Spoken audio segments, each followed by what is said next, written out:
Liverpool have one toe in the cup final after winning their first leg 2-1 against Fulham. The days before the match, news came out that Alexander-Arnold was injured and would be out for a couple of weeks. So that was disruptive to team's preparations for the match. Him being out, and that made a total of three fullbacks injured, in addition to all the other players who were also injured or otherwise unavailable. Salah at AFCON, Endo at the Asian Cup. Now for the match itself, both teams started quite well. It seemed that Fulham was a bit more coordinated, they were more aggressive, they were smart in when to press and when to sit back, and they frustrated Liverpool quite a bit during the early exchanges. A cross came in, a fairly harmless cross came in, and it was quite easy for Kelleher to just catch it. But that miscommunication at the back, Nate basically cleared the ball away from Kelleher, cleared out for a throw in.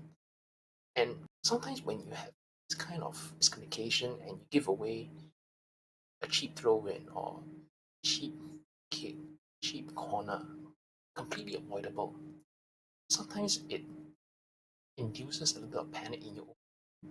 It gives the opponents a bit of impetus, kind of like confidence, to feel like they got something here, they got something going. And sure enough, from the resulting throw in, a mistake by Van Dijk, and just like that, Fulham score. And once Liverpool went 1-0 down,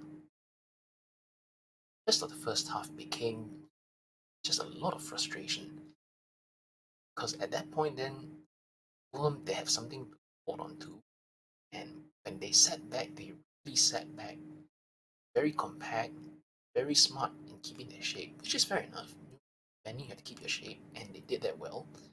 And and it seemed as if that the injuries, the numerous injuries, might finally have caught up to Liverpool in some way, especially when looking at the way they tried to build up the attacks. There was a bit of a lack of width at times because your best fullbacks are all out, and at the time in the first half there was only one left footer in the team, and that was Elliot, who was on the right wing trying to cut in, fill the Salah role. But I remember seeing a couple of times that on the left wing, and Joe Gomez is on the ball. Now, Gomez is a right footer, and he is more a centre back than a full back. And we sort of see the limitations and attacking sense when he's on the ball out there as a left back. He couldn't really provide the kind of width and crossing ability that you get from a Robertson or a Simicast. So just watching as a Liverpool fan, that first half was so agonizing, so frustrating. The feeling that it couldn't string anything together. Then things changed in the second half, especially the substitutes that came on. Nunes coming on, and Gakpo coming on as well. And these changes, it helped Liverpool turn things around. One of the notable things was that shortly after the substitutions, Liverpool seemed to pick up the pace a bit, got into gear, starting to attack with a lot more intensity and pace, that relentlessness. And it seemed like at that period there, Fulham was starting to tire after defending a lot for, for large portions of the game. So Liverpool got lucky with the Jones' shot that was deflected and went in. Um, yes, a bit of luck, but sometimes they always say you make your own luck. You take a shot and who knows what happens from there. And that was how it panned out. And in a few minutes immediately following that goal, it suddenly became something almost like a red tide, a red tidal wave that just kept coming at Fulham again and again and again. And that second goal, the link up between Jota and Gakpo, that was really very nice. Jota is a very well-rounded skill set. We have seen the way he can find positions in the box, taking the shots. He backs himself, take shots even when he sees a half chance, a quarter chance. He'll back himself, he'll score goals for you in the box. We have seen his aerial threat, the way he times his jumps, he gets into a good position, he times his jumps so well. It's an aerial threat. And we have also seen the way he can link up play between attackers on occasions before. This second goal that was scored against Fulham, it reminded me of a similar goal that was scored in the league a couple of seasons ago. That one was against Arsenal. I remember it well. The defender played a ball forward. He headed the ball. He headed the ball through the opposition defense line. Mane just sprinted through, latched onto that through ball, went through down the wing. Salah was making the support run in the middle, squared the ball to Salah and goal. So that was 2 seasons ago, and this second goal against Fulham was quite reminiscent of that.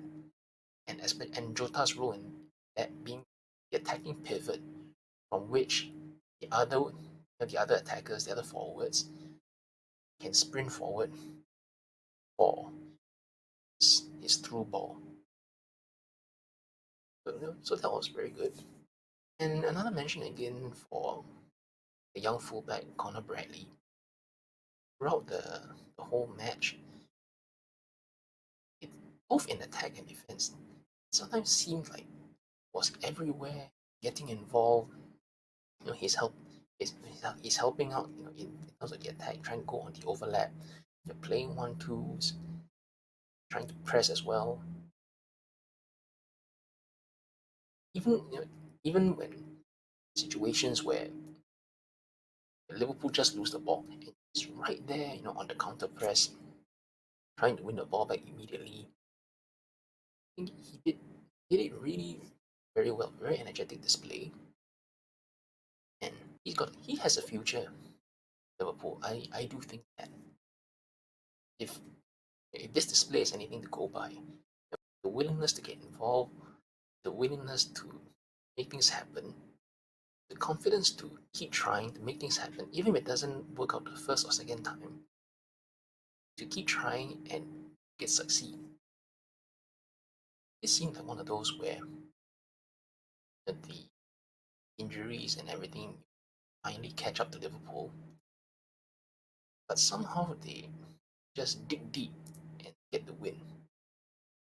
And this has happened so many times. Even as a fan and having watched all these matches, I still get impressed. I still get the sense of, wow, how how did they get it done? Just sheer tenacity, willpower, the never say die attitude when you're in situations where things have gone against you, if things for some reason or another are not going well.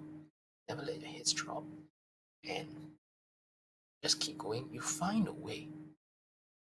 And especially in cup competitions, it's a do or die situation. You have to find a way to get a result. You just find a way to get the result. Performance or not. Just get it done. Go to the next round and move on. And that's what Liverpool are halfway towards doing with the second leg still to come.